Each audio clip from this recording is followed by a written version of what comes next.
What other ways have you seen or you think the message of hip hop has changed? I think a lot of it had to do with like just suppressing like yourself within the past few years. Like everything about mental health issues has come up. People, I guess, have just been tired of being confined into whatever box everyone's trying to fit them into. It was Vince Staples' interview where he kind of talked about like hip hop and like a lot of other art, like black mediums and art forms.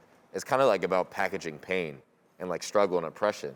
And I think that was like a huge like selling point for like the 90s. Even now, I think majority of big artists don't sell unless they're talking about killing each other, killing someone, like ODing off of drugs.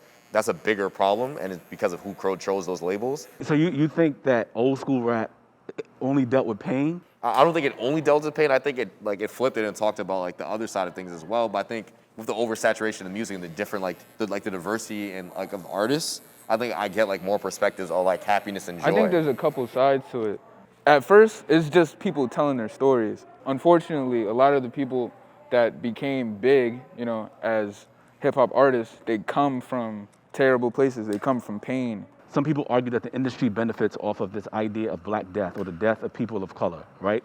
That if you ain't talking about killing people or some form of degradation, then you're not selling. So what do you think about this idea that people are saying, yo, we're just selling Black death? I mean, it's kind of true, because most albums, they don't really make the most money until somebody dies. Like Pop's album wouldn't have gone as big as it did if he didn't die. Granted, I think he was a great artist. He was changing the game. But like, it wouldn't have been where it's at today if he didn't get shot. If you think about like the artists and stuff that you're listening to right now, do you see the images of death and destruction? Yeah, I think the biggest selling point of that is Future. Future's whole marketing scheme is just like drug rap and like toxic masculinity. I saw this quote from Future where he was talking about when he first met Juice WRLD, and rest in peace Juice WRLD, but he was like, yeah, Juice WRLD told me like he started drinking lean because of my music.